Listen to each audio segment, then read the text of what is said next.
Shalom, bienvenidos. Volvemos a las clases del Talmud, en donde estamos revisando hoja por hoja. Estamos estudiando Berajot. Vamos ahora a conocer un resumen de la hoja número 4. Todavía el capítulo 1. La Mishnah viene de desde qué momento nosotros podemos recitar Kiryat Shema a Arbit y hasta qué momento tenemos para concluirlo. En esta sección la Gemara continúa explicando la parte de la Mishnah, pero los Jajamín dijeron hasta Hatzot, hasta medianoche. Aunque Moshe sabía cuál era la medianoche, dijo como a la medianoche. ¿Cómo a la medianoche? Por la ignorancia de quien lo oía. Aquí aplicó una enseñanza. Acostumbra a tu lengua a decir no sé. No vaya a ser que te desmientan y te quedes atrapado. David Amelech enseña que su maestro era Mefiboshet y por eso era recompensado. Y dijo también: Señor del mundo, confío que tú das buena recompensa a los justos en el Olam Haba. Sin embargo, desconozco si yo tendré parte entre ellos o no. Ahora se analiza el final de esta Mishnah. Y esto que dijeron hasta la medianoche, los Jajamín, fue para alejar a la persona de la transgresión.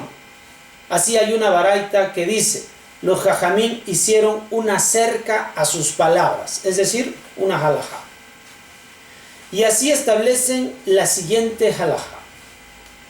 El hombre, al volver del campo por la tarde, va al Bet HaKnesset.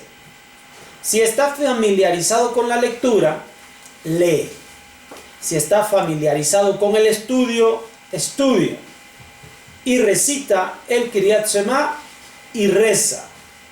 Entonces, vuelve a casa, come su pan y bendice. Esta es la halajá. Hay otra baraita. ¿Quién hereda el Olam Haba?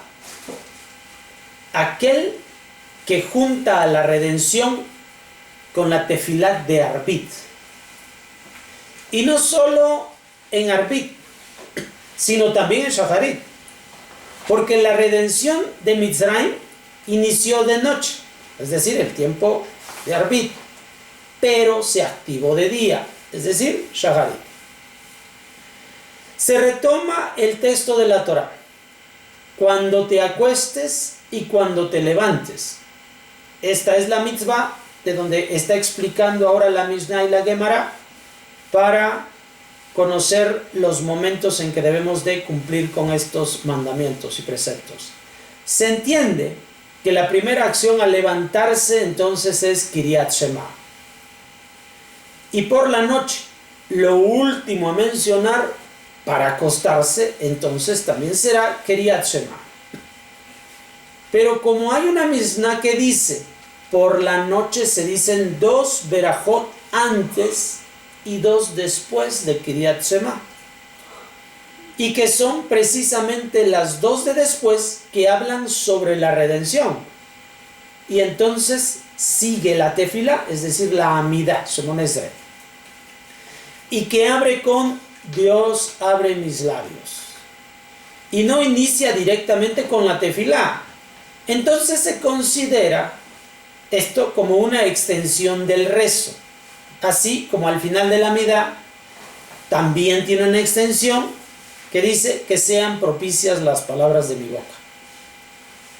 Otra forma de heredar el Olam Haba, dijo Rab Elazar bar Abina: todo aquel que recita Tefilat de David 3 veces al día tiene asegurado el Olam Haba, es decir, el mundo por venir.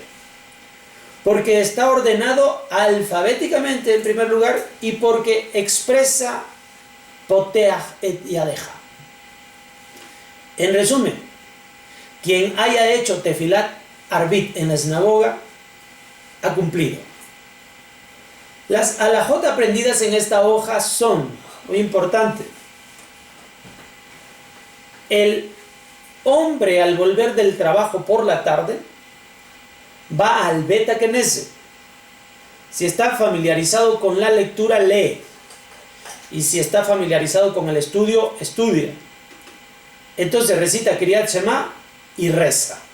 Después de esto, volverá a su casa, comerá su pan y bendecirá. Las enseñanzas aprendidas en esta hoja 4, Berajot, son dos. La primera, cómo se construye una cerca alrededor de la Torah, es decir, una halajá. Porque los jajamín establecen hasta Hatzot, hasta medianoche. Y ahí donde le hacen el cerco, esto es una halajá. Y así es como se establecen las halajot. Número 2, que el Olam Haba se hereda.